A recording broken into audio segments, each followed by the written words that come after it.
Josh, just say that line right there. Zel, I'm not doing this. Come on, it'll be funny. No, it won't. These are never funny. Yeah, they are. People laugh at them. Who? Who laughs? People. Your mom. No, not just her. Katie's mom also says they're funny. Yeah, that's my point. All right, let's start the show. Now you're just a memory to me. Ooh, baby. Now I know that you and I were never meant to be. Ooh, baby. You're so cold. And now you're just a memory. Hello and welcome to Don't Kill the Vibe, where we talk about what's new, what's good, and what's not so good in the wide world of dance music and beyond. I'm Zel McCarthy. Katie Bain is on assignment, and sitting in her chair is the notorious Josh Glazer. Welcome, Josh. Hey, Zel. Thanks for having me. Josh is a Detroit boy who for years was the editorial purveyor of the influential Herb magazine. He did some time in Berlin, and now we have him back in Los Angeles. He's the creator and host of the Rave Curious podcast. For those who are curious about Rave Curious, tell us what we need to know. Rave Curious is there's too many curiouses in there. Yeah, I mean, Rave Curious is a podcast that I created and host as part of the Vice podcast network. It's put out by Thump, and it's basically open and honest interviews with DJs and producers, occasionally promoters and other people. But yeah, it's basically just a chance to sit down with some, usually just one other person, usually a DJ, usually someone I've known for a while, and we just get to have a nice long conversation about, kind of about everything, but particularly dance music. So. and you guys go pretty deep. These are like meaningful conversations. I try. For the most part. I hope so. I mean, look, I think when, Zel, I remember when I came up with this idea and was telling you about it before we started just over a year ago. I think I told you I was going to be the Mark Maron of techno. Yes, exactly. So that's that's what I'm trying to do, and the response has been great. All the guests who have come in have have really enjoyed themselves, and the point was, as a music journalist, you're constantly engaging with artists, but the stuff that comes out is rarely the best stuff. It's the best conversation usually happens after the microphone is turned off. That is sometimes the case even here. I'm sure. You guys are getting the best stuff right now. But yeah, so the idea was that rather than kind of have this formal interview and then edit it and write about it and put the stuff in context, just talk to someone for an hour. Yeah. And usually you'll find that the stuff most people want to talk about, it's not necessarily about techno or dance music Right. or whatever. It's things people want to talk about are pretty universal, and I think that hopefully we've had some conversations like that. I've also had some that are not that. Check those out. I definitely think you are more the Mark Maron of techno, which is better than what your other path was, which I think we talked about this too, the Andy Rooney of techno. The Andy Rooney of tech. Well, Yeah. I don't see them as mutually Yeah, exclusive. I know. We haven't ruled that one out. Mark Maron is strictly Andy Rooney, 30 years. Exactly. 30 years younger. And I don't know if anybody listening to this podcast will necessarily even know who Mark Maron or Google Andy these Rooney names. are. No, probably not. We skew younger than the Andy Rooney demographic. Well, Who so do my doesn't? parents. Exactly. So- On this show today, not only do we have Josh, but we welcome songwriter Whitney Phillips. You may not know her name, but you've definitely heard her work because she's written for Lil Wayne, Steve Aoki, Kylie Minogue, and Morgan Page. She has a brand new tune out with Far East Movement and Tinashe, and we're going to talk to her about that. This is my line. your turn. Sorry, I didn't realize I had more lines. Also, Katie has an eye-opening conversation with sexpert Psalm Isadora about doing it in the age of Tinder. And Krystal Rodriguez joins us with talk about some hot new music. It's true. Don't you love that name, Psalm Isadora? Psalm Isadora. What better name for a sexpert? But first, some of the hot stories everyone's talking about. Josh, right now, it is ADE, the Amsterdam dance event. You and I are in Hollywood, California. It's a very long way from the Netherlands. I'm okay with it. I'm kind of not okay with it. Oh, no. I mean, ADE for those who don't know it's a massive festival that takes place all across the city of Amsterdam. So you have everything from 70,000 people dancing to EDM in the big stadium to, awesome underground parties with like Ricardo Villalobos and this whole great blend. Plus, in addition to all these parties going on everywhere, you also have what is still, I think, a really good, really smart conference where people from the industry all get together and really talk about interesting things and really interesting panels. And it's a place to actually, kind of meet and greet and, see people you don't get to see all the time. Yeah. So I'm bummed I'm not there. It's a good conference. It's if you live in the States, it's definitely a big investment. If you live in Europe, I think it's necessary to attend at least once in your life. Even if you're not working in the industry, going to Amsterdam that week means you get to see not only the biggest and best who but you get exposed to a lot of brand new music that you've never heard of before. It's exciting. Well, and that's the thing is with Amsterdam, it's just being in Amsterdam is amazing no matter what. Amsterdam in autumn just has this amazing life to it. The decay and the sweet decay in the air, Zel, is I miss it so much here in Hollywood, where we only have one season. But yeah, you have these, at least two. But we have you have these amazing parties and I've had some just great adventures there. And I mean, I went to my first ADE and I was living in LA maybe 2004 2005 and I got to go out when it was still really small, but it's a great way to to feel like you're really part of a global community. And I think it's one of those events where as it's grown, it has not actually suffered. Size has only somehow I agree made it better because they've managed to. It's a little more expensive, but the hotels and stuff. I've never paid. I've never paid for them either.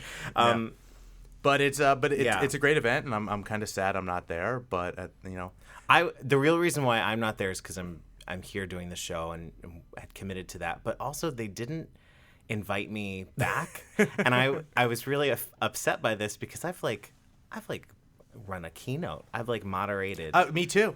But I was, and it was real easy when I was living in Berlin, and I was did they ask you this flight. Year? No, they didn't ask me either. Did they just? I think they know we're well. At least for me, I guess it's because they know I'm not a 60-euro flight. Now I'm a 600-euro flight, and they just maybe don't want to. They did include a picture of me in their booklet. I was sent a photo of that. Really? Yeah. Oh, like on one of your panels?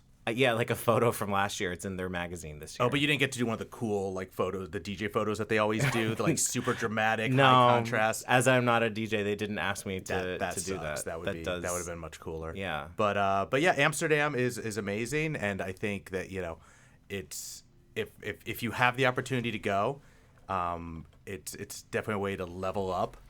In clubbing. And Amsterdam, another thing that people I don't know if people know, but Amsterdam at this point is probably the most, lively scene in Europe. I mean, people talk about. I agree. People talk about Berlin as this techno capital, but you look at what's going on in Amsterdam on any given weekend, and it's just as vibrant. And I feel like Berlin can be really overwhelming for the uninitiated, and also the culture of Berlin can sometimes feel. I mean. You can feel very judged there if you don't have as sophisticated a musical palette as maybe. I guess. While in Amsterdam, you can still buy a pre-sale ticket and go to whatever show you want. Exactly. You can buy a ticket. That said, one thing I've realized in Amsterdam is it's a little less sociable when you're there. People tend to get together with their friends, decide what party they're going to go to or parties they're going to go to, buy their tickets. And go with their friends, hang out with their friends, party with their friends, take drugs with their friends, and then leave with their friends. But you've never made new Dutch friends? Because I have. Oh yeah, I've made lots of. The look that Josh is giving me is every single ADE says more than what his words every are single saying. ADE. Which may be the real reason why I can't go because I'm actually getting married in 3 weeks. Yeah, which is the actual reason why I am not at ADE right now. But still, it would have been nice to have been invited, both of us. So, Booma Netherlands, Boo-hoo. the organization that puts on Amsterdam Dance Event, we would appreciate an invite next year. 2017. Yeah, we'll do a live podcast. We'll do 2 live podcasts. We will do whatever you want. We'll do your live podcast. No, we'll do your live podcast and we'll do my live podcast. Oh, I'm more of a whore. I'll say whatever they want me to. That's how I roll. All right, fair enough. Yeah. Last Friday, as we went to air, Cook County, that's the county in Illinois where Chicago exists, issued a statement that they are going to amend the county's amusement tax ordinance in order to clarify reporting requirements for small venue operators.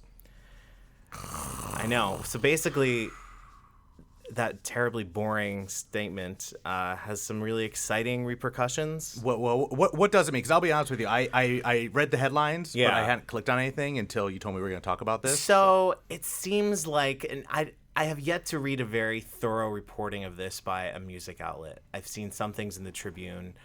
Basically, at the end of the summer, someone in the county office was looking at the ledger and said, hey, we can collect some overdue taxes from some small venues in Chicago because they're not paying what they owe, and they owe it because they're not providing a cultural experience. And there was an ordinance that basically said if you had less than 700 people in your venue, you needed to be providing a cultural experience in order not to pay your amusement tax.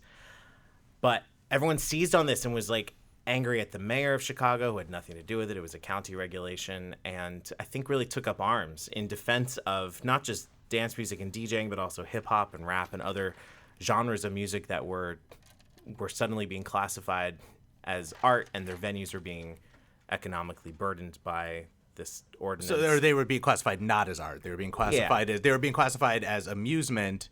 Therefore, Right. the taxation was higher. Yes. If you're what is amusement? Is that like skee ball? I think so. Is I that think it's like a Dave and Buster's. Okay, yeah, that's what I think of when I think of amusement.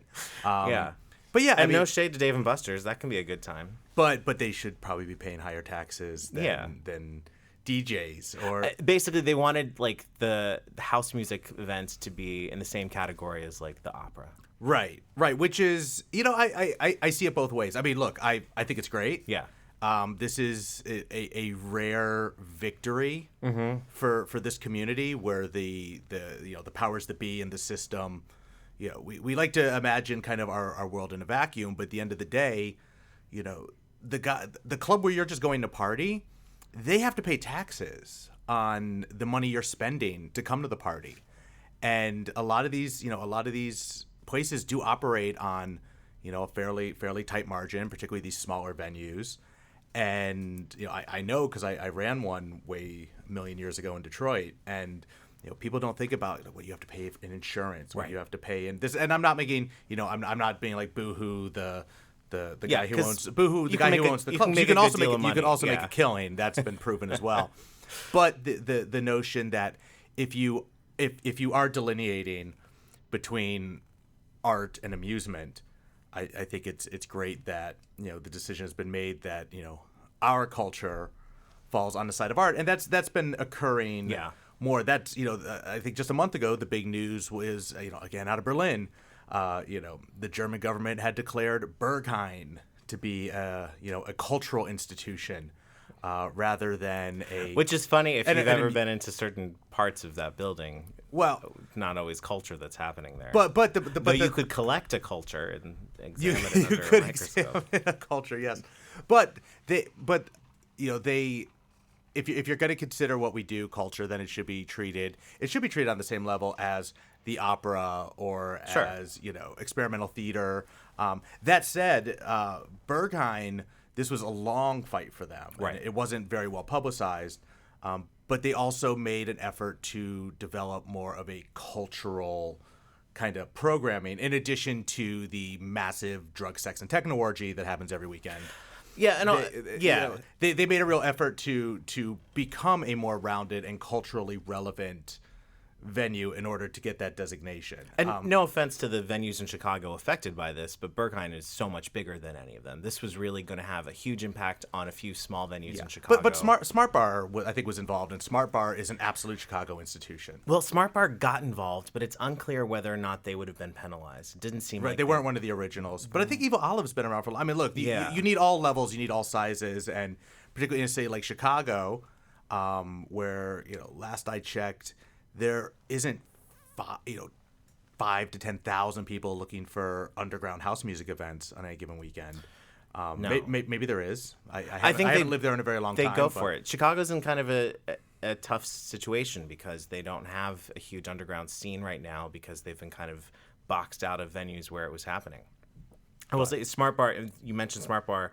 The owner of Smart Bar is Joe Shanahan, who, of course, was a friend of Frankie Knuckles from the early days, supported him at the Warehouse. Yeah, I mean, Smart Bar has been Smart Bar has been, covering, hosting this kind of music consistently for 30 years. Yeah. And, look, with all the stuff that went on with Fabric last month and with just the long history of, the business of dance music, running headfirst or headlong or whatever the saying is into the mechanics of politics and taxation and just the man.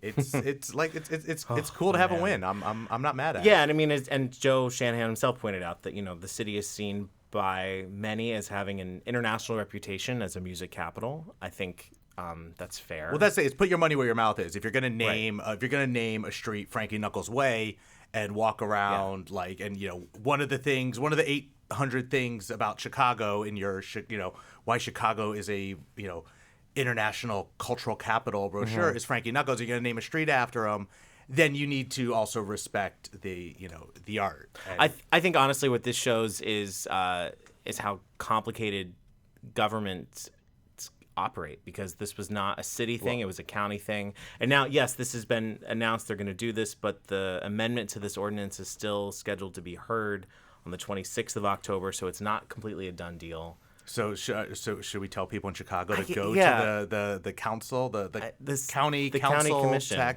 But no, but this is important, and you're right. Like if this is what you need to start to see how complicated politics is, yeah, every vote counts. November 8th. But all that aside, I guess it's a win for the moment. But stay involved, America and the world. Get involved. These are your communities.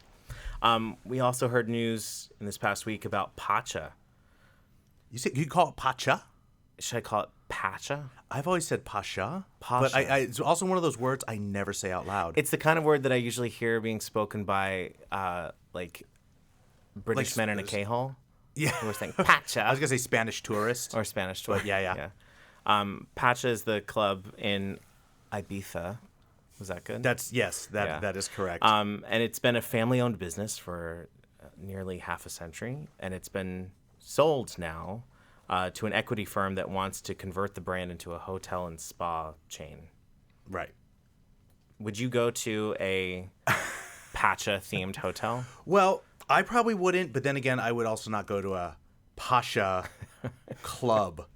But you have. I don't know that I have. Well, here's the thing, Josh. So I'm not putting you on blast totally, but this is designed for the luxury brand of these hotels is said to be designed for the 45 and up set people who have a history of clubbing and raving.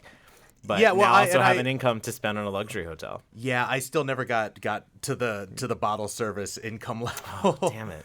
To appreciate it. But I will say what I find more interesting, is Pacha being they're all over. I mean, I think they have there is or was a Pacha in New York. I think it closed in what. But just recently. In a year and a half. And closed for the same reason that everything closes in New York. Nothing lasts forever. Things cycle in and out. And it was in Manhattan, I think. So, it was totally, yeah. But what I find more interesting than all of this is, there's been so much change in Ibiza. Mm-hmm. This year with space closing, with, Ushuaia taking over space, with the constant reports that the cops are finding millions of euros in cash, hidden inside these clubs. Like, it's kind of the Wild West out there. And I think, or at least that's how it seems. I think it's funny that more people kind of aren't talking about that. Well, it's weird, and I think that Ibiza has somewhat waned in relevance as its audience has kind of stayed the same, and people have become big fans of dance music all over the world. They found other places to go.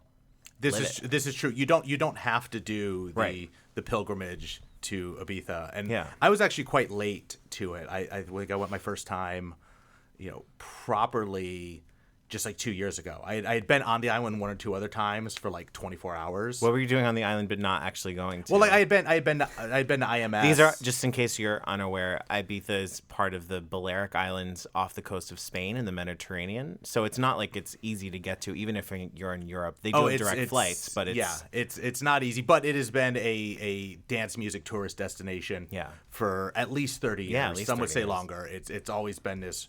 Even in the 90s when we were reading the British rave magazines. Yeah. Basically, the British rave magazines were Ibiza rave magazines for June, July, and August. I would say even longer than that. I remember I think starting in March, it'd be like, get ready for your summer in and the Ibiza. closings happen in early October because it's when you're in southern Spain. It's it made warm me all think the that time. British people just don't work. Well, the Europeans don't work. I'm still not. Yeah, we all work way too hard. We should all spend more time on holiday. But I don't know. We get more shit done. But no.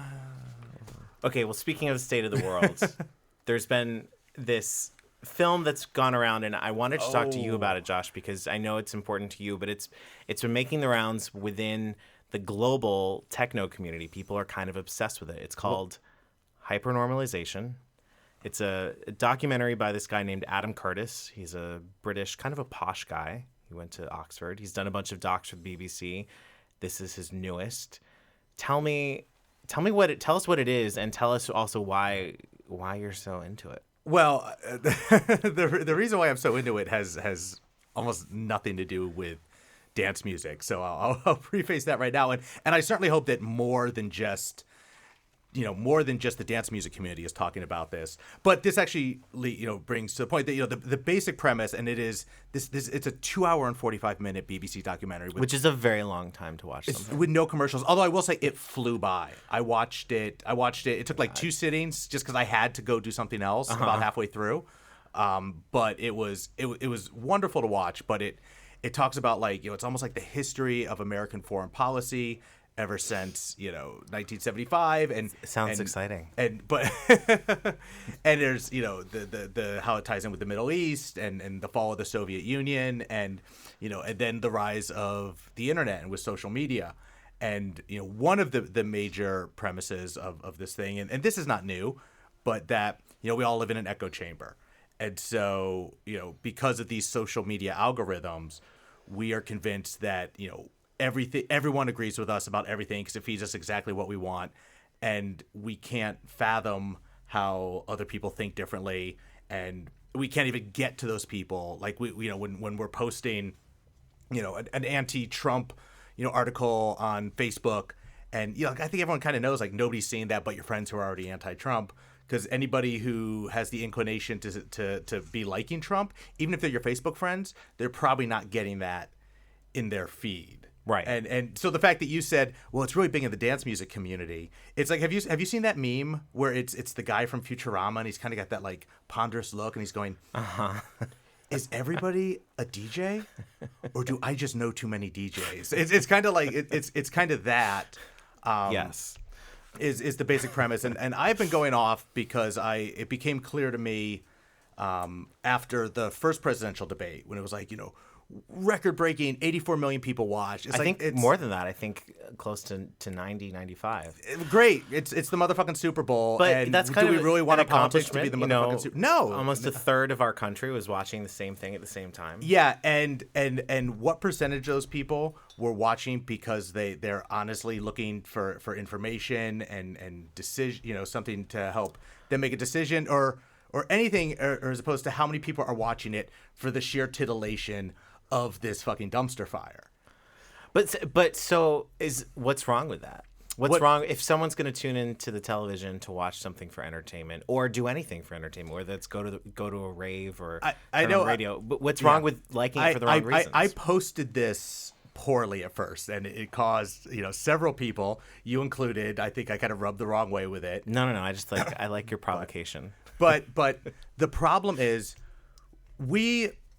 I'll say we in America, but I think it's universal that we like our entertainment to be confrontational, good versus bad. True. You pick a team, pick a side. That is how we want our entertainment. And that extends, I think, across all sorts of subcultures, whether you're talking about actual athletics or whether you're watching The Real Housewives, people like some combat. There's a reason why Yeah. deadmau5 is so much more popular than all the other people who make music just as good as deadmau5. Right. I'm not trying to put deadmau5's music in a hierarchy. I'm We saying still love you, Joel. that but there's we also know. love people but love that's watching okay. them fight. That's okay because it's entertainment. Yeah. The problem is if your entertainment is confrontational, when you insist on your politics being entertainment, then your politics become nothing but confrontational as well. And that's what I think we're seeing here. And that's very much kind of what the film gets into, is talking about that, like, you're being entertained, you're not being governed. But isn't that so? I mean, because the people who I've seen post this are very much engaged in what is probably an echo chamber of their own kind of communities, whether course. that's the community of European techno DJs or American like underground ravers. So what's the problem that everyone's trying to solve? If you've built this community online, you have these friends, what's wrong with that? Because everything you're posting is generating revenue for the media outlets, and for not just for the media outlet, but like for for Facebook. It makes money for Facebook. It makes money for the New York Times. It makes money for Politico. It makes money for Time Warner Cable, who's pushing it out for you. Totally. It's this whole your click, your eyes, your attention is the most valuable thing you have in the current economy. It is what drives everything. Do you think people? I feel like people know that. I feel like people click on things knowing that they're, supporting the thing that they're clicking on. Right, but I think people are just starting to realize that it's gotten to the point where the media, and I'm not blaming specific people. I'm not saying there's Well, some and also- Roger Ailes type, Right, because we do have to disclaim. evil Mr. Burns, but it develops a system. Yeah, and you and I have been a part of the media, not the political media, Not- but we've been a part of the media for Yeah, and over a Herb decade, got into so- some political stuff Yeah. sometimes. I don't know that we really had an impact, but particularly like when Obama was elected in 2008, I Yeah. was the editor of Herb magazine, and I remember we did an article where we took there was a famous kind of Rolling Stone did a Obama cover, and it was kind of this enigmatic image, and we went and put Lil Wayne's facial tattoos That's right. on him and ran that in the magazine, and we thought we were so fucking clever. Wheezy. But it's hit the point now where, because we want to be entertained, because we treat our politics as though they're entertainment, and because we like our entertainment confrontational, the media, which is no longer just this passive thing that we consume, it is this fully interactive thing that consumes us, has every incentive systemically, not consciously, systemically, to make all of our politics confrontational. I hear what you're saying, and I don't know if I totally see it as a problem. I have to take my but, jacket off. I'm getting like Josh is warm. I'm getting worked worked up Yeah. as we talk about this. But it's interesting to think about, and I think we'll probably end up hitting back on some of this a little bit later in the show. But since you mentioned Wheezy, I'm reminded that we have a guest here who's do. actually worked with him. We'll be right I back. can't imagine what that must be like. I want to find out. We're going to find out in a second. We'll be back. I remember when it all worked out. You were everything I dreamed about, but I knew it was too good to be true. Now I've got nothing left to hold on to.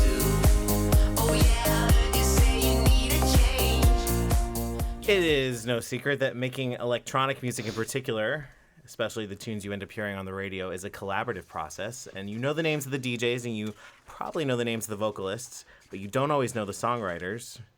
Whitney Phillips is one such songwriter. She's here with us today. Hello, Whitney. Hello. Thanks Thanks for having me. Thanks for being here. So tell us, how did you get into this business, and how did you end up working with some of the artists that you've been working with?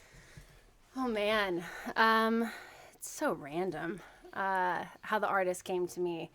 I started off wanting to be an artist myself, and then came to Los Angeles and needed songs, so I started writing my own material, and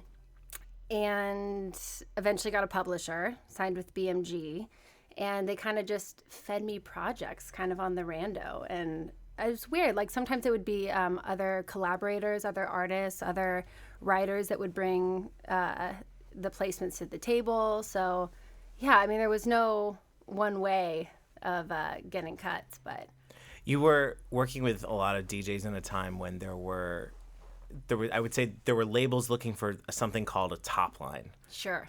I feel like, well, explain to people what a top line is. And So cheap. yeah, well, what is it? Yeah. The meaning of top line in the songwriter world is everything that's lyric and melody. So anything that's not the instrumental, everything that's being sung is the top line. So that's essentially what I do. But that term, it cheapens the word songwriter because it's such a collaborative process, and Right.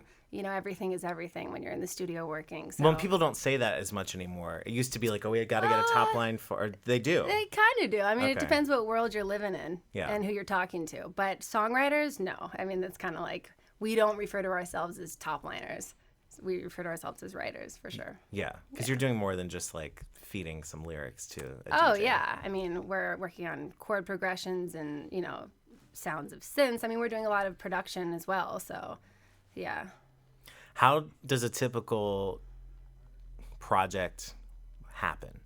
Like, are you just sitting at home, like strumming your guitar, or Coyote Ugly style, just Yeah. up on my roof. exactly? Yeah. I mean, how do I go about writing songs? Or Yeah. like, And how does it get to the ears of like Far East Movement, for example, who you have Right, a new right, tune right. with now? well, for the Far East Movement song, they called me personally into the studio to write that song for them. So that was something that my publisher had set up for me, and the idea generated from that day in the studio. But most songs that I write start from a lot of work that I do in my my own free time. So I would say probably 90% of the songs, which is a lot, but 90% of the songs that I write start from like a melody line or a concept that I've kind of cultivated on my own time and then brought it to the studio and then kind of planted the seed there and, gave birth to it there. Are there songs that you did not envision going to a certain artist, end up going to them? Oh my God, all of them. Lil Wayne, Never Should Have Said Hello. That one was like, that's how I started my career, was I wrote this song in Sweden, and it was kind of at the, when EDM was really popping off. And we wrote this song on piano, which was just like this really sad, like, I never should have said hello. Like, I'm heartbroken. It was a piano track. 6 months later, it turned into an EDM track. And then 6 months after that, we got it back, and it had a 16-bar verse from Lil Wayne on it. And I was like, I don't understand anything anymore. Like, got it. I wasn't complaining. It was awesome. But yeah, I mean, that was a good example. Did you So hold on. Yeah. So I'm sorry. Maybe I should know this. Yeah. So was it? Do they tell you this is going to happen, or In this- no. do you have control over this at all? Or? I very rarely. I mean, but at the same time, I'm kind of, that was the beginning of my career. So I didn't expect to be looped into what, Lil Wayne's, diary and what he was doing. He didn't call you. And was He like, did Hey, what? not today. Normally, yeah, but not that day. Yeah, so, it really depends. Artists move; they do make a lot of moves themselves these days. I mean, the Far East Movement one, I didn't know that was out until the day it was out. You know what I mean? It was like the songwriter. You kind of show up, you do the work, you sign your split sheet, and you kind of just, you hope that your managers and your publishers are looped in. Right. And more oftentimes than not, that they are. But Lil Wayne, man, he's stealth. So that track was with Lil Wayne, Christina Milian, and the Stafford Yes, Brothers. yes. And it was called Hello. Hello. Well, I wanted it to be called Never Should Have Said Hello, but Yeah. Wayne was like, nah. Oh, so Wayne oh, okay. Yeah, they changed the title. And you got to hang out with Wayne a little bit?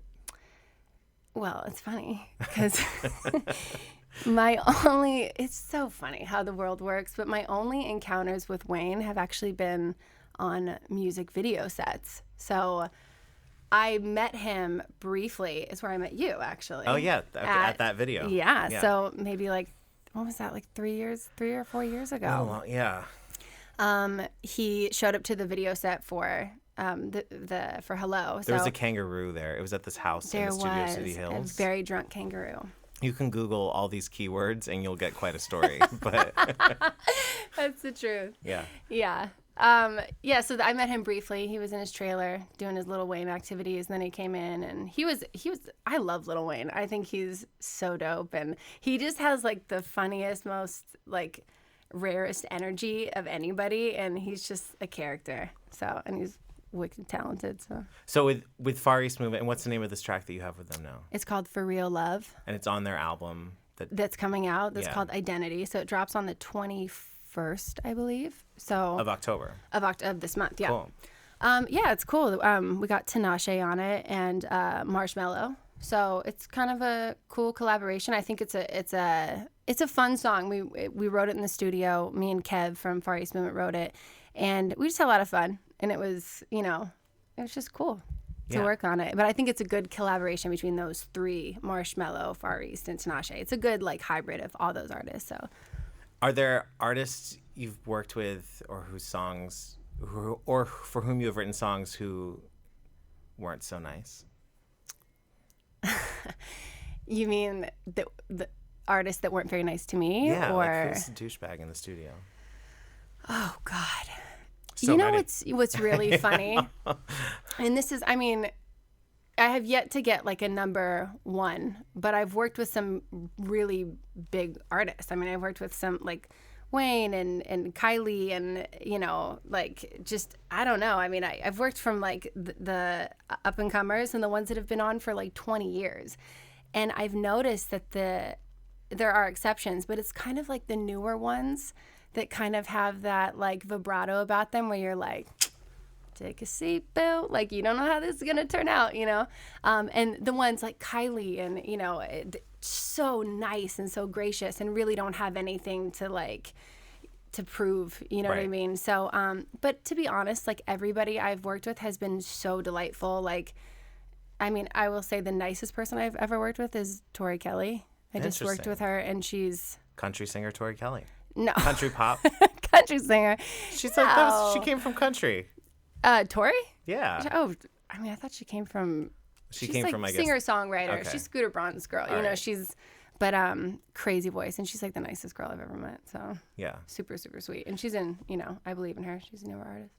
I've had that theory for a long time, just about, I guess, DJs as well, where it's there's enough talent out there. Right. So once you get past the talent aspect and the luck aspect and this and that, half the time it's just the nicest people sometimes get there because they're fucking nice. Yeah. We used to, Yeah, back when I yeah. used to book DJs week after week after week, it was, okay, who's going to fill the club?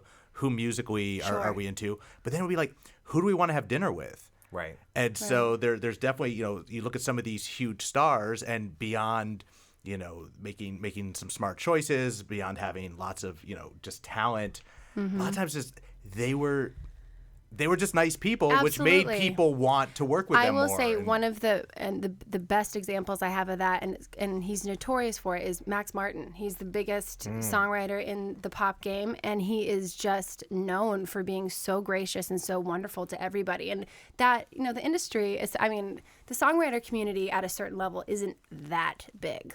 Everybody talks, and we all kind of know each other. And the music industry as a whole, I feel, at a certain Yeah, tier, everyone is pretty- people, it's high school. People Yeah. know each other, so people talk, and the way you treat people really keeps you in the door for sure. I don't know if it might not, something else might get you in, but it definitely helps you stay and keeps you respected. Have you ever had a diva moment in the studio where you were like, "This is not happening"? Do you know who I am? Do you know who I am? No, I just say it to myself.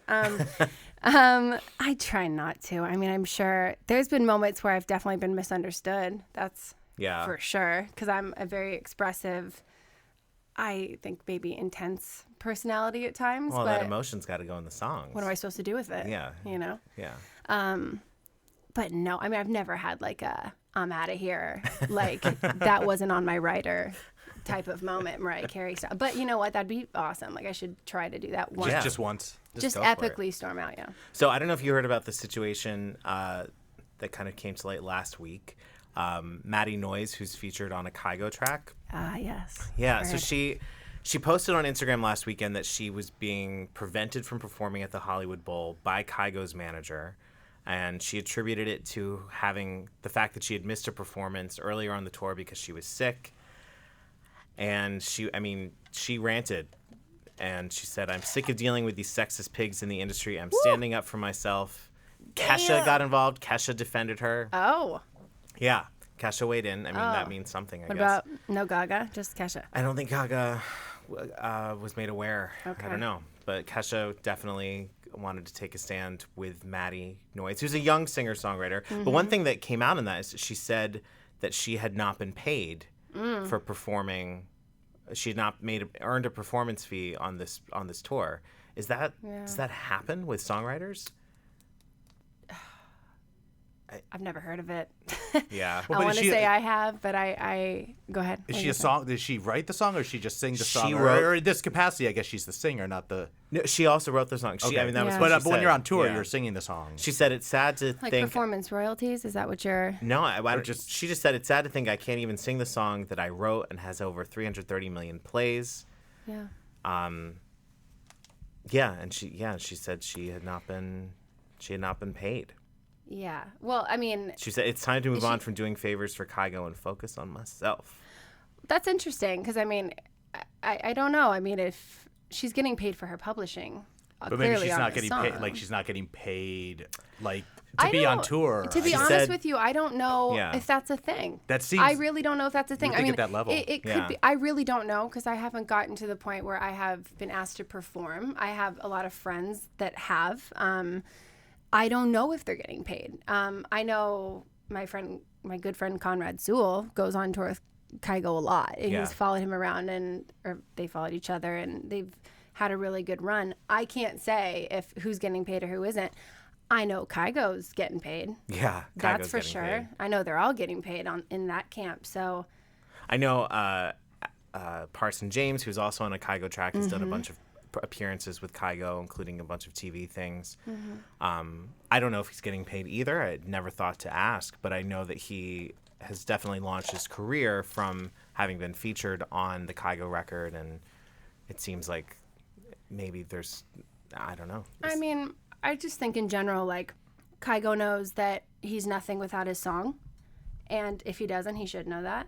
And you shouldn't be exerting, or doing any power moves to punish people that have helped you get to the level that you're at to perform at the Hollywood Bowl. I think that is like, Yeah. that's low. It's really low. And I've met that camp. I've met Miles. They've been lovely to me. And there is two sides to every story. So who knows? And we should point out that Miles did issue an apology. He Which said he I wanted to saw personally that. apologize to Maddie for the situation, and he's truly sorry. And Yeah, and who knows what the story is, but I think that clearly it was, to punish her for something, which, that kind of sucks. Yeah. But yeah, we don't know what else is going on. what's the worst thing that happens to songwriters in the industry? Because it feels like, because you guys aren't always the name that people know, you're behind the scenes. Yeah. It seems like you can get taken advantage of from time to time. I think that any writer that's in it for the real reasons doesn't, we don't do it for fame or, even like credibility. We do it for the love of our music, and we do it for our publishing. And it's insulting when people feel like they can put their hands on your work and your publishing. And I think that that's kind of a songwriter's biggest battle right now, is how do we really protect the work that we do? Who's protecting us? I mean, songwriters' rights is like the number one thing on the table for us right now. And publishing, for those who don't know, that's the rights to the actual written song, not the recording of it. So as a songwriter, you can earn money if someone records that song, even if it's not the original recording. Yes, absolutely. So yeah, the conversation with that is obviously changing because it's a new day for songwriting with, streaming and Pandora and Spotify and just how songwriters get paid. Everything's changing. So I think right now, just getting the artists and other writers and producers and DJs to respect us as writers and, just kind of keep everything fair and even, because everybody's eating except for songwriters these days. And not to kill the vibe, but that sucks. You're not And killing that's the got to vibe. change. The It vibe has has to been change. killed by the industry. Yeah, but I think it's, there's yeah. potential for it to change. And there's amazing, awesome DJs that want to support songwriters on the other side of the coin. Right. So it's just getting them all to think that way. Real quick, Lady Gaga's album is dropping. It's been largely co-written and produced by Mark Ronson and Blood Pop, formerly known as Blood Diamond. Tight. Are there any expectations? What's the buzz on this?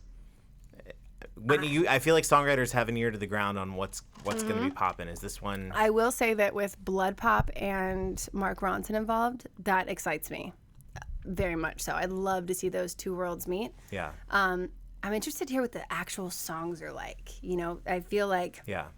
and not the top line, if you will, like what she's singing about her content, because she's a much more she's a different Gaga. She's Joanne now. She's Joanne. Yeah. And I'm excited to hear what Joanne has to say. Supposedly, it's out now. You can take a listen, but supposedly not a lot of club bangers. So it's an evolution, I guess. I'm cool with that, I think. Change of subject.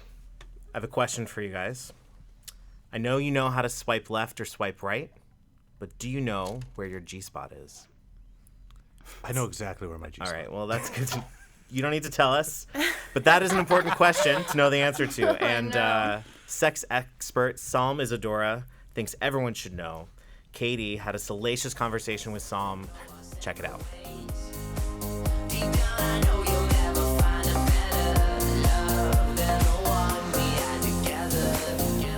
How has the game changed for millennials, and not even millennials, just people that are going out, let's say people that used to go to clubs?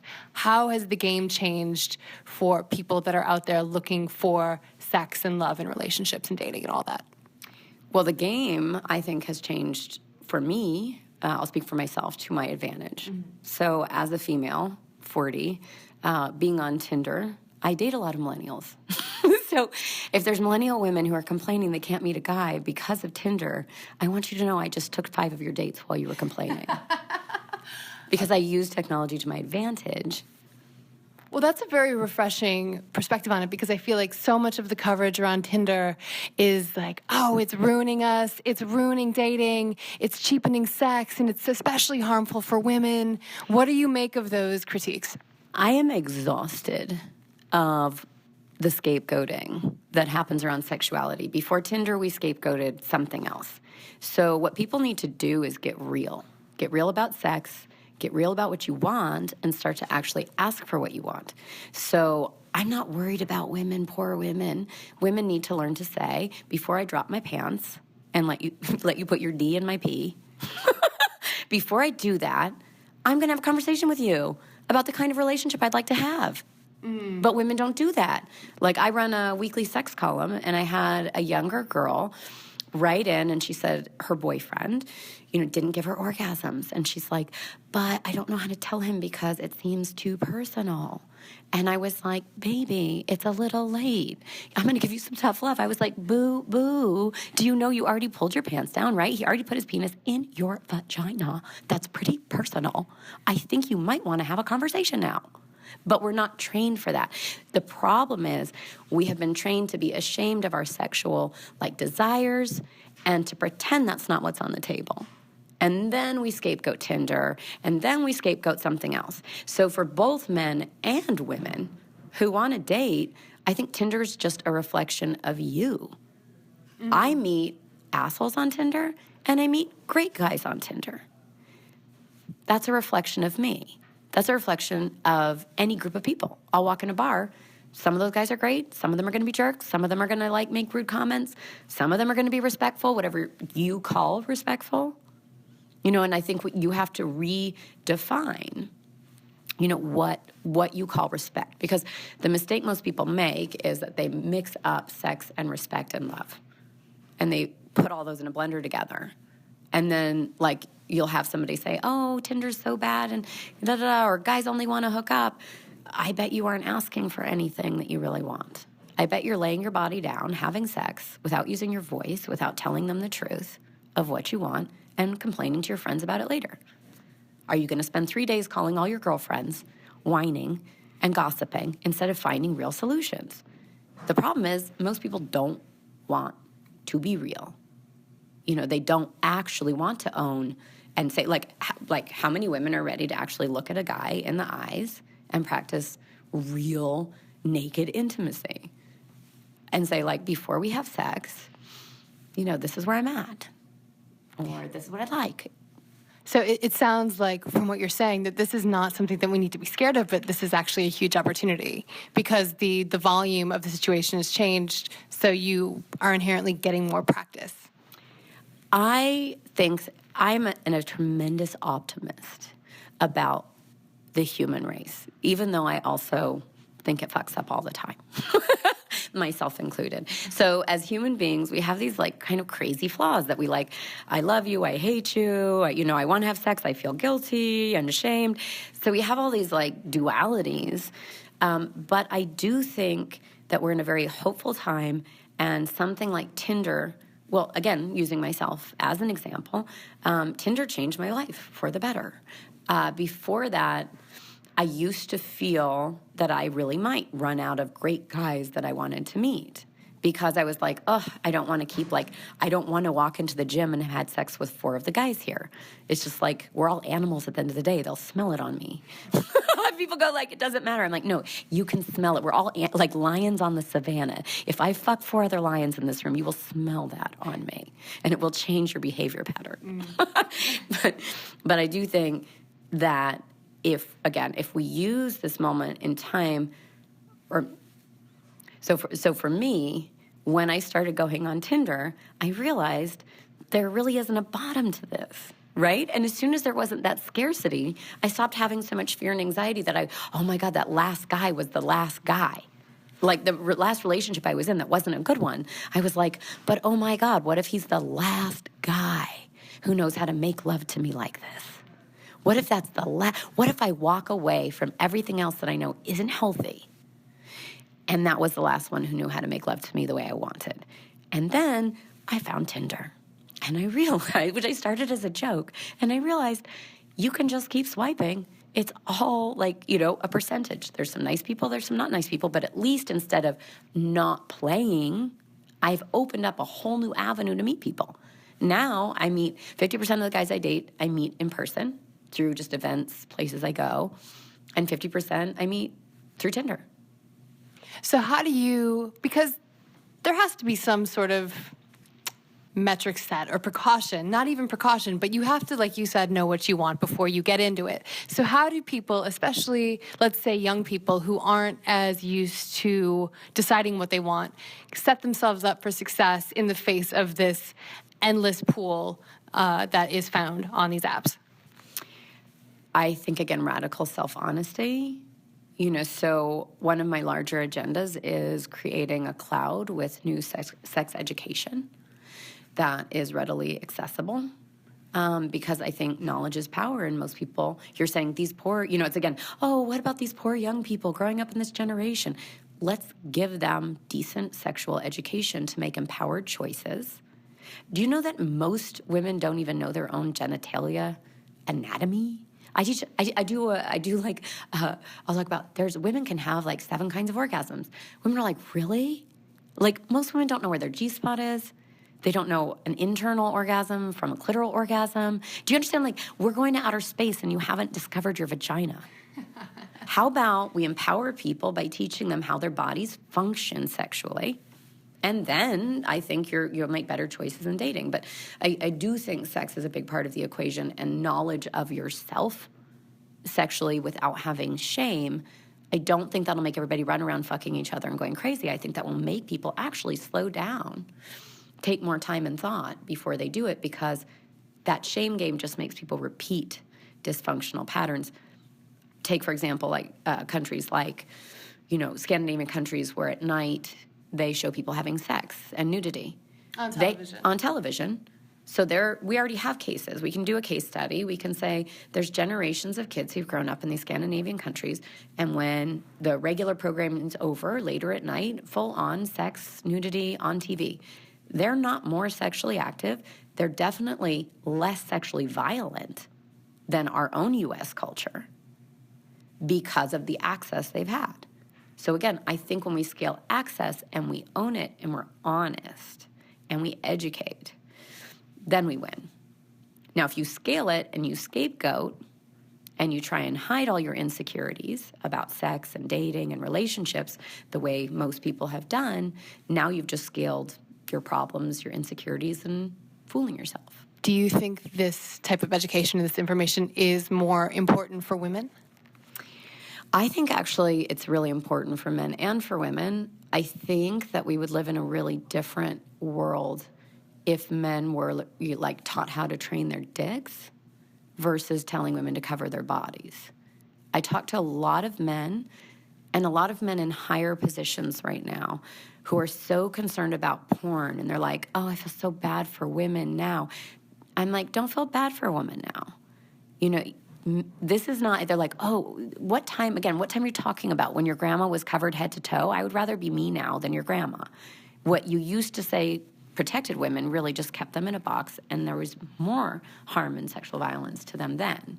So, you know, I think it for women now and for men, learn how to train your instrument. You have a vagina, you have a penis, it's your sexual instrument. You might want, you know, you were born with it, you're going to be with it your whole life. It basically makes most of your decisions for you, whether you know it or not. Like you walk in a room and your pussy's like, dee-dee-dee, over there, dee-dee-dee, over there.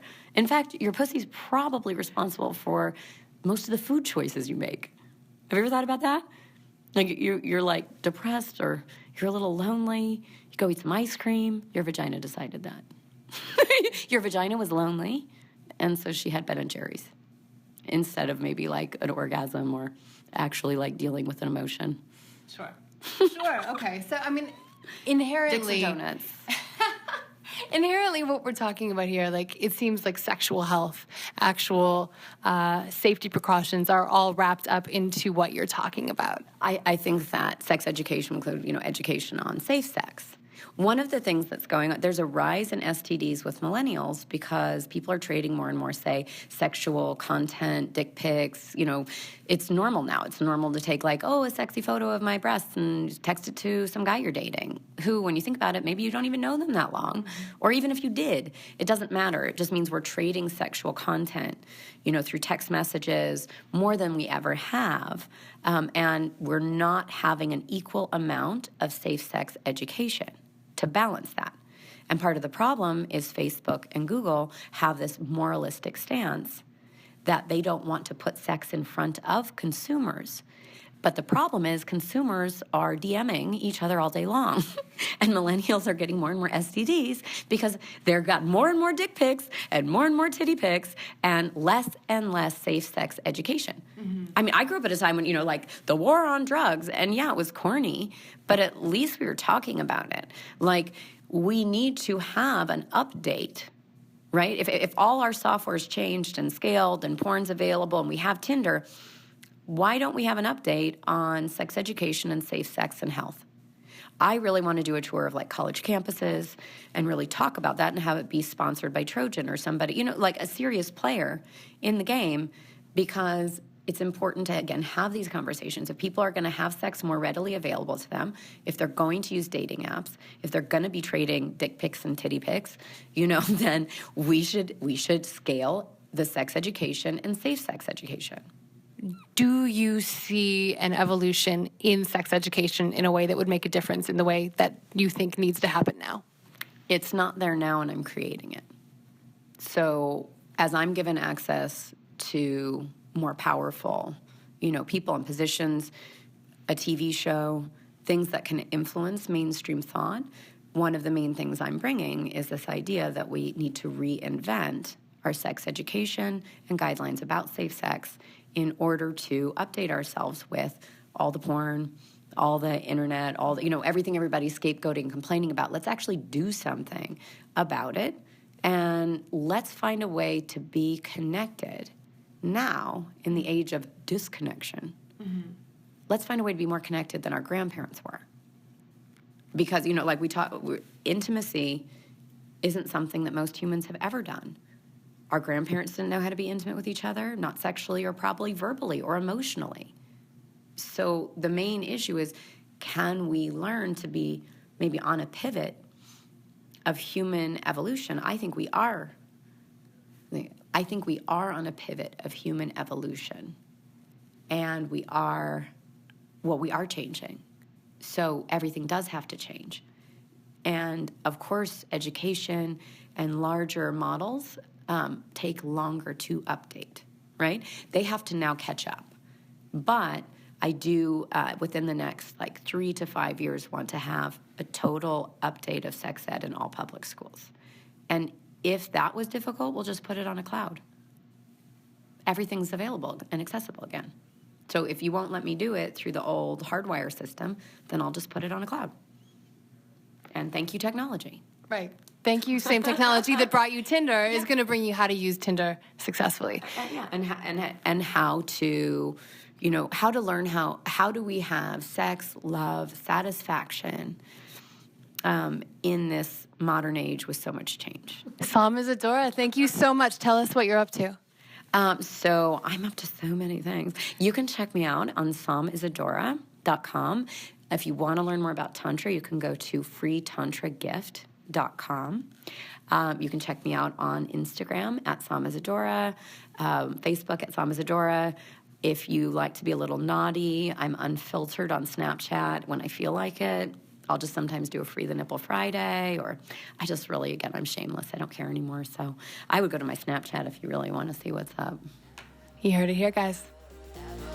Now you're just a memory to me. Ooh, baby. Now I know that you and I were never meant to be. Ooh, baby.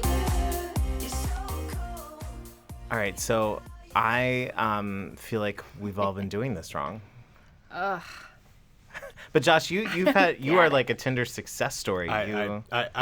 I'm marrying a Tinder date in 3 weeks. 2 weeks. She's no longer just a Tinder date. She's legitimately your What fiance. started out You live as together. yes, Yeah. yes. No, I'm not. I'm not going on Tinder in 2 weeks finding someone. Then getting married. But you know what? If you were, I'd support your choices. That would be extreme Tindering. I mean- why is that not a TV show? extreme Tindering. That's good. That I think that could just be a rough sex. please don't put Show. this on the I air. think I want that's to roll like- with this idea. Yeah. All right. Well, I'm sorry. going to write this down a mail to You myself. know what? Actually, it's good. It's out there, and it's That Josh show would be a Glazer's mess. idea. Yeah, there we go. For the That's love true. of Ray J all over again. I feel like it'd be, what was that one with Flava Flav? Flavor of Oh. Love. I mean, basically, Flava Flav had a show where he was trying to look for the right woman to swipe right. Well, I guess that's what. Does did Tinder it. turn everything into a game. into a reality show? I But don't it's know. a game you've won, Josh. I did, Right. and I Whitney, I did not. yeah. you But have I not also yet. took myself out of the game because I just don't. I don't know. Here's a I question. just- Would you I ever don't think it's for me. Would you ever date someone in the industry, or is that toxic? I would date somebody who was removed from the songwriter world. Right. I do Like you not dated want to DJ? show. What's that? Like you dated DJ? I would not date a DJ, but that's for a whole different array of reasons. I just don't want to see it. Like I don't want it there in front of me, especially if things go bad. Are you kidding me? Nowhere to run, nowhere to hide. It's nice to date someone who doesn't. It's nice to date someone who doesn't know what you do or who you are. I need somebody to carry a To conversation date someone who's with not me going to listen to about this it. show is a really great thing. Yeah. Not that I wouldn't date any of you, dear listeners. I would date I'm like a dying to lawyer get- or a manager or somebody that was like out of my biz. You know what I mean? Right. But somebody But that's somebody who like, still understands your lifestyle. somebody that can like someone talk to understands me about this your, stuff is great. But I will tell you that my short time on Tinder last year, I was swiping on people that I knew in the industry, including like people at my publishing company and stuff. And I was like, this is fucked. Like, how am I going to look you in the eye ever again? Because it was kind of taboo. You Back were not in the finding day, it love was in like, that hopeless place. no. But back in the day, no, you I was would- finding you- shame and like other things. But before that, you would have been stuck just dating people who were like at your publishing because you didn't meet anybody else. So it's It's it's a cool way to meet. Like I literally like my fiance when we met on Tinder, we had because it tells you like how many like friends you like who your friends in common are like on Facebook or whatever. Or Okay. it used to do that. I don't know if it still does, but we had Oh, zero. right. And they're like, how do you friends. know? I bet she is a a real estate attorney. Oh, how cool. Who she's been to one Madian show. Like that's the I think it's extent Madian, of Maddie. but She's glad Pasha. Pasha, Pasha. Pasha, Madian. My Midwest is really It's really coming out. Ibiza. So I think in that way it's kind of cool, but I don't Yeah. know what this has That's to do awesome. That's awesome that she's that removed though, and you had no friends in common. Like I've just never. LA is so.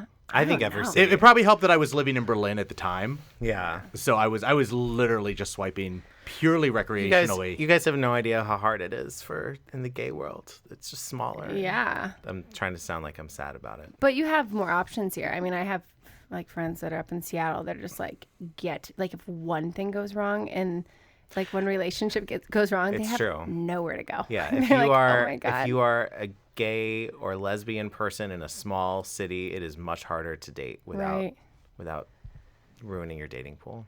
What did Katie say in this interview that was like shocking to you? That was shocking. 'Cause Well, I it wasn't have- what I Katie have- said. It was more what Psalm was saying that I thought was just so like the idea of having a conversation with someone before you have cannot. sex with them. I don't think a lot of people are going to want to do that. Not if you don't want to fucking like.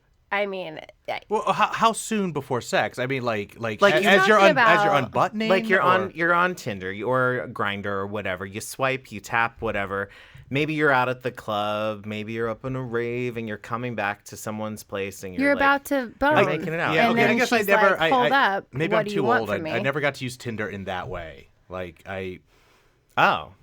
wow, I just shut it down. No, But that's good. So you met Corey and you guys went out on a date. we met. We had some drinks. We talked for about 2 hours. Okay. And Yeah. we agreed to then See, that's go out lovely. again a few Yeah. days later. And You that was use Tinder for love, which is well, great. no, I'm perfectly willing to wait 72 hours for sex. Yes, that's amazing. Me But- too. But But I no. think I found that even when I was doing that in Berlin, which is a much more kind of hedonistic 24-hour crazy, you still like. Yeah. I wasn't using Tinder to try to find someone to go home with me tonight. You're a If good I want that, I man. can go to no. I can get that in the club without Tinder.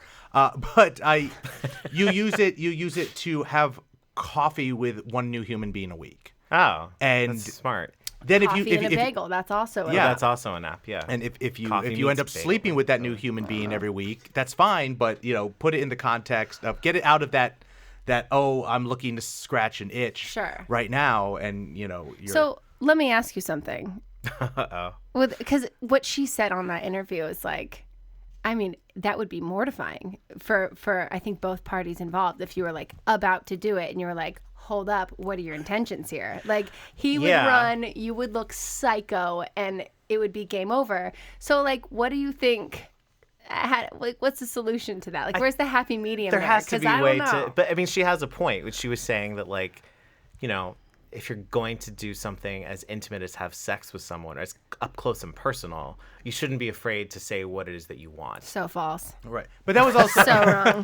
Maybe That this is why they're- you're There was the also two songwriter very and different- They're not the divided songwriter. different worlds. things. They're Yeah. divided worlds. Maybe. And when they come together, that's a relationship, which is rare. Well, speaking of sex, Spotify, and I think this is related. Spotify announced what the #1 most streamed song ever now is. Can you guys guess? Any guesses? It's a song from this year. It was a song of the summer. it's probably not a song I've ever heard.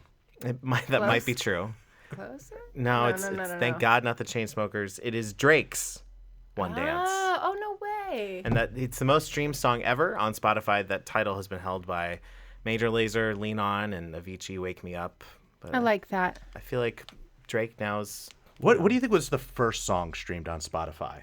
probably something terrible. Because that was the most streamed song of all time on Spotify it's for true. a minute. I guess Or they didn't for 4 minutes. put out a press release on that one, so we don't know. Is it me or does the whole do I have a hard time being impressed by these kind of digital milestone numbers Right.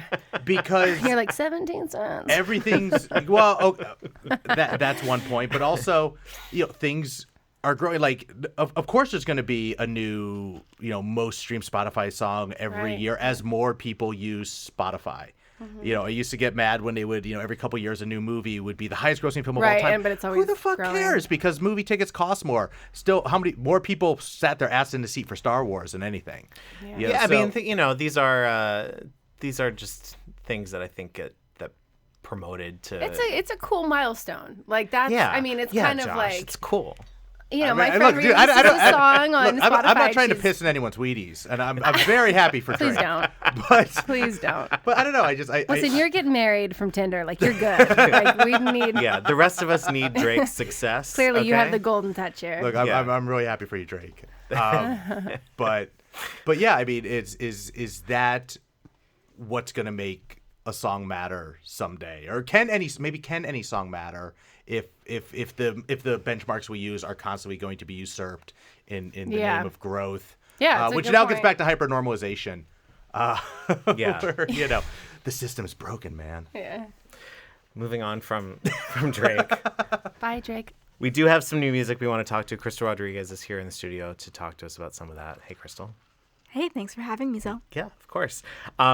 This, I think, relates to the hypernormalization subject in a way. Moby's new video for Are You Lost in the World Like Me? Yes. So Moby just released a new album, These Systems Are Failing, which came out on October 14th via Mute Records. And the video was animated by illustrator Steve Cutts, who incorporates social issues into his work.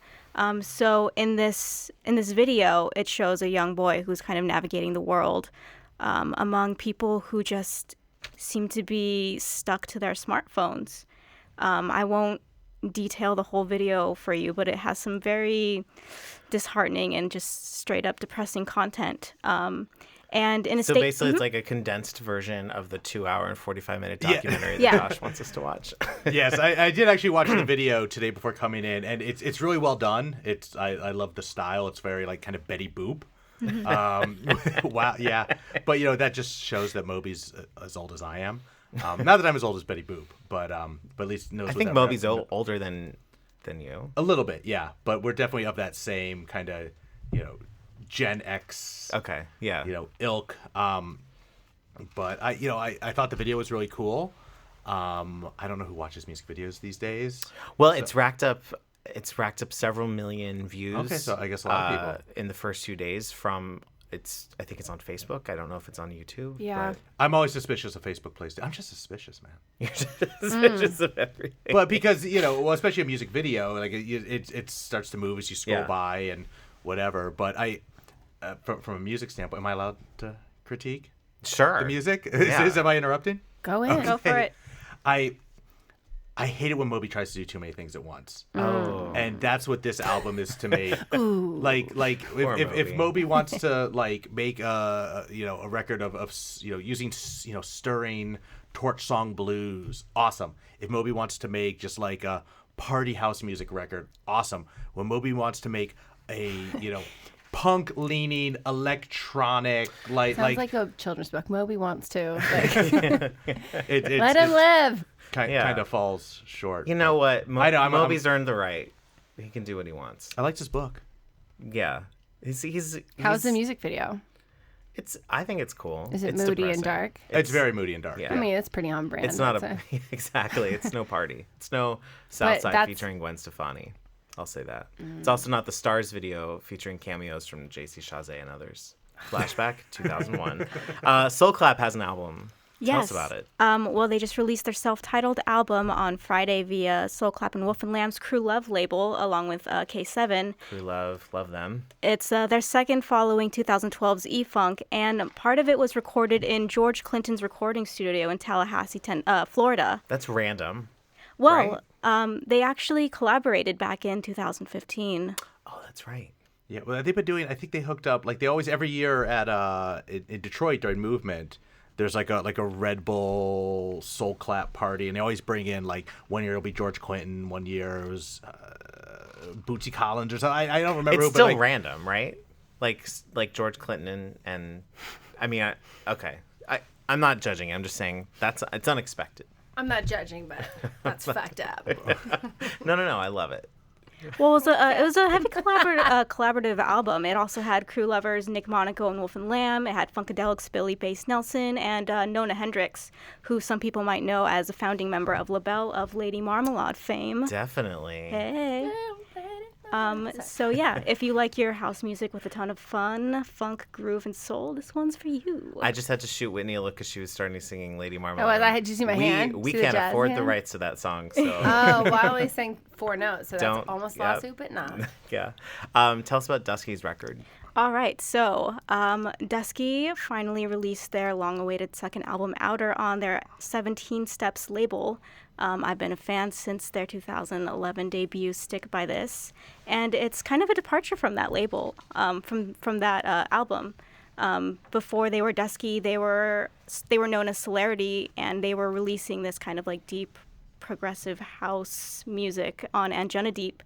And with this new label, they've been exploring new influences like drum and bass, early prog house, and classic 90s rave music. And you can really hear that on this new album. I love it.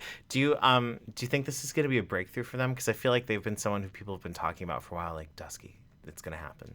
Is that going to happen? I don't know. Like I personally felt like Stick by This was a better album, but I think this shows them, in exploratory mode. Versatile artists. Yes. Zed's Dead, their record, they're like Canadian heroes. Yes. And the only thing that bothers me about them, because I really like them, is that they spell it Zeds. There's no apostrophe. It doesn't make sense. I do get caught up. Josh, typing that should bother you too. Multiple dead Zeds. Yeah, Zeds. Multiple people dead. named Zed who have departed. Zed's Yeah. dead. But could you Sorry, imagine I'm if there were not on two the mic. Ds instead of one, like the other Zed? Oh, like- Zed's another person, Like right? dissing Yeah. Zed. Oh, because that's like an EDM thing where like all the names sound the same. Yeah. It's an where have you been living? I've been in a I techno actually thought you cave. were I've been in a making an techno cave. Have announcement I? about Zed. Do I know who Zed is? No, yes. there was another one that I don't remember what it was, but I just found out it's like someone who like changed one letter. Like their name is one letter off Oh yeah. from another EDM artist who's already way more famous than them. Oh, David Guetta. Steve Aoki. He was trying for it. Yeah. My old Martin DJ partner, Gary. my old. I know. We won't get into that on this show. The one other bit of music that I wanted to shout out is Dragonette. They have another single out in advance of their next album. It's called Body to Body. It's really good. Yeah. The previous singles I was kind of like whatever about, but this one I'm Why? into. Why is it good? It's a good, sexy dance track. And sexy like in a way that I feel like What would you liken it to? I would liken it to the music equivalent of a Tinder date. Oh, sexual. Yeah, sexual indeed. I like it. All right, we've reached the point of the show called What Killed the Vibe. Josh and I are going to quiz each other on things that did or did not kill the vibe. I definitely killed the vibe. No, you did not kill the vibe. Josh, would you like to go first? Sure. So, Zel, Tinder hookups. Did not kill the vibe. No, definitely does not kill the vibe. No. Subtweets? Do we Kill, talk about kill the subtweets killed the vibe. Do we talk about subtweets? We did not, but Oh, just in okay. general. Because they were probably being. I just figured out how this is supposed to work. Yeah, we don't always have to talk about it. We can just talk about it. The laughter. Oh, the laughter of children. Laughter of children kills the vibe. Sorry, kids. Keep it to yourself. The California drought. Kills the vibe. I thought that vibe was already killed. I thought we're out of the drought. Well, it rained this week. In Northern California, officially they're out of drought. In Southern California, we're not. If you guys are listening to this outside of Southern California, which many of you are, please send water. The persistent popularity of Kygo. Does not kill the vibe, but Kygo killed the vibe last week with what he did to Maddie. So we'll say that. All right. If we keep on. Dick pics. No. Dick pics kill the vibe. Always? Yeah. Oh. No one who wants it. Like, guys, don't send dick pics. Don't send dick pics. No one's ever like, oh yes, a photo of a penis has just arrived on my phone. You mean they were lying? Definitely were lying. Good thing you're tied down. Bob Dylan gained the Nobel Prize. Kills the vibe. Yeah, he doesn't deserve it. Buying Pacha. That probably killed the vibe, but it was time. Going to Pacha. That kills the vibe. The vibe was already killed. Yeah, exactly. Filling in for Katie. That did not kill the vibe. Thank you. You've done a great job. You. My vibe is I'm vibrating. Yes, and Josh, questions for you. The end of the seemingly endless debates. Oh, total. The Not. end? The end it does not kill the vibe. Okay. This is like reverse Jeopardy. I have to I remember know, to it answer in the form of a question. Tit pics. Do not kill the vibe. Oh, okay. But it's a snatch snaps, I think is what you were looking for. Oh, wow. See, that's okay. This is the thing, guys. And I'm saying this to my straight friends and to my gay friends.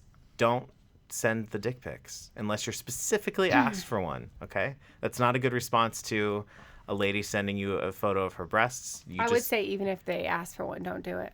Really? Yeah, it's a setup. Oh. We're just trying to see where your head's at. And if you know what I mean? and if you send it, it's you've No, fallen you for failed. the trap. Okay. Is this all the time? Or This is, I mean, if you're trying to date a hoe, send a dick pic. If you want a classy lady, don't be Hear sending. that, dude? Send dick pics. What if you're trying to be a hoe? Oh, then do whatever you want. All Live your right. life. Being a hoe kills the vibe. 3-hour documentaries.